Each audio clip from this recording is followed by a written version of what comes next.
Assalamualaikum warahmatullahi wabarakatuh. Perkenalkan, nama saya Lisdianti, NIM 21 10 40 655.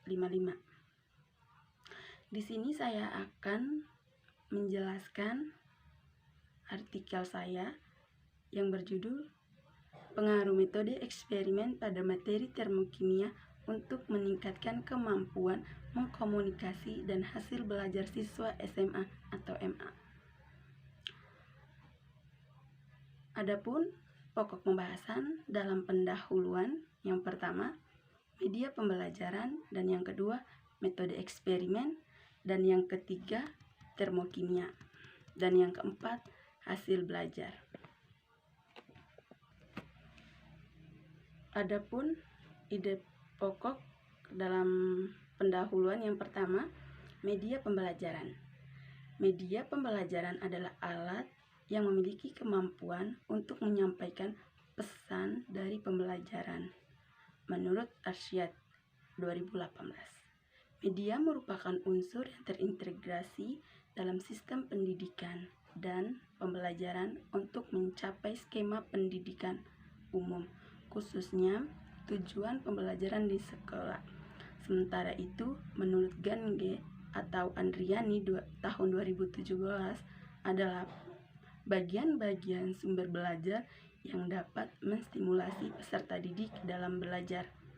Berdasarkan pendapat para ahli di atas, dapat diambil atau disimpulkan bahwa media pembelajaran merupakan sesuatu yang memiliki sifat menyalurkan pesan dan merangsang pikiran serta kemauan dari peserta didik. Ide pokok yang kedua dalam pendahuluan adalah metode eksperimen. Metode eksperimen adalah studi ilmiah di mana studi eksperimental memanipulasi dan mengontrol satu atau lebih variabel independen, mengamati variabel independen dan menemukan variabilitas yang menyertai manipulasi. Variabel independen itu menurut Kerlinger tahun 1968. Eksperimen didefinisikan sebagai studi yang dengan sengaja memanipulasi satu atau lebih variabel dengan cara tertentu sehingga mempengaruhi satu atau lebih variabel yang diukur. Lebih khusus lagi, variabel yang dimanipulasi disebut variabel bebas, dan variabel yang terpengaruh disebut variabel terikat. Di sisi lain, menurut Isaac dan Michael, studi eksperimental ditunjukkan untuk menyelidiki kemungkinan penyebab dan konsekuensi dengan menggunakan satu atau lebih kelompok eksperimen, bandingkan hasilnya dengan perlakuan satu atau lebih kontrol yang tidak diobati. Kimia adalah cabang ilmu pengetahuan yang banyak mempelajari konsep-konsep abstrak. Pemahaman siswa terhadap materi pembelajaran kimia sangat diperlukan dalam membangun konsep-konsep kimia. Menurut Kasana, kimia merupakan salah satu kelompok ilmu yang menjadi bagian dari ilmu pengetahuan alam atau IPA.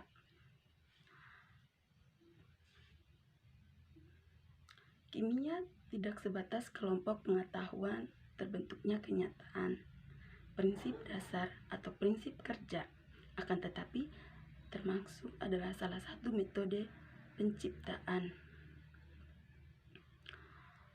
Menurut Lubis, Maulina, and Pohan tahun 2018, oleh karena itu siswa harus tertarik mempelajari kimia sehingga mereka dapat lebih memahami konsep-konsep abstrak yang diajarkan. Ide pokok yang ketiga, termokimia. Termokimia adalah cabang bidang kimia untuk dipelajari panas dalam reaksi. Termokimia adalah ilmu yang mempelajari perubahan termal suatu zat, termasuk proses kimia dan fisika. Termokimia adalah bagian dari ilmu termodinamika, dan termodinamika adalah ilmu tentang perubahan energi yang terjadi ketika suatu reaksi kimia atau panas reaksi terjadi. Termokimia yang merupakan bagian dari termodinamika menggambarkan perubahan energi yang menyertai reaksi kimia dan memanifestasikan dirinya sebagai panas reaksi.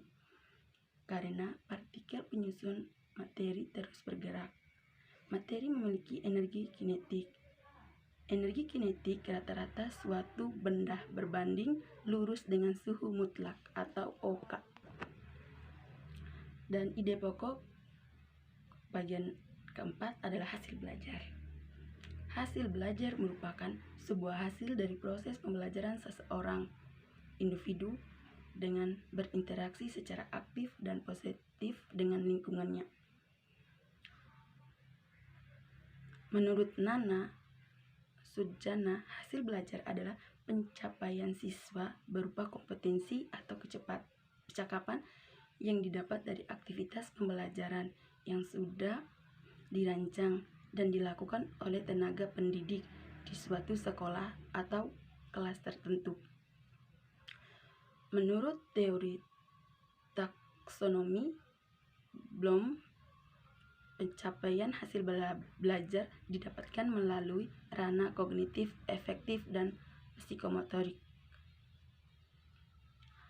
Menurut Sofiatin dan Saharoni tahun 2011, maka hasil belajar merupakan suatu pencapaian yang didapatkan oleh siswa dalam bidang akademik setelah melakukan proses belajar yang terdiri dari keterampilan kognitif, emosional, dan psikomotorik.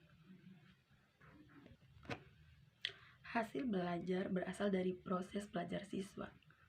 Siswa kewajiban lakukan proses pembelajaran untuk mencapai hasil belajar yang baik maksimal.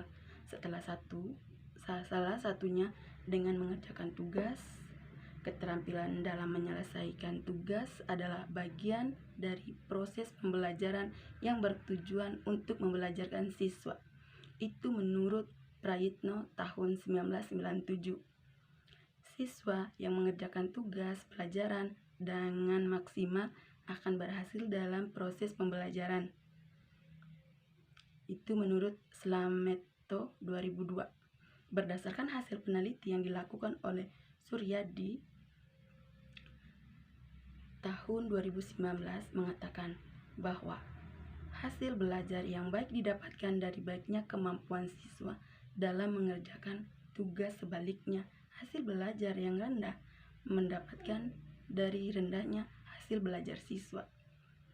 Selain faktor mengerjakan tugas, penguasa konsep juga akan mempengaruhi hasil belajar siswa. Terima kasih.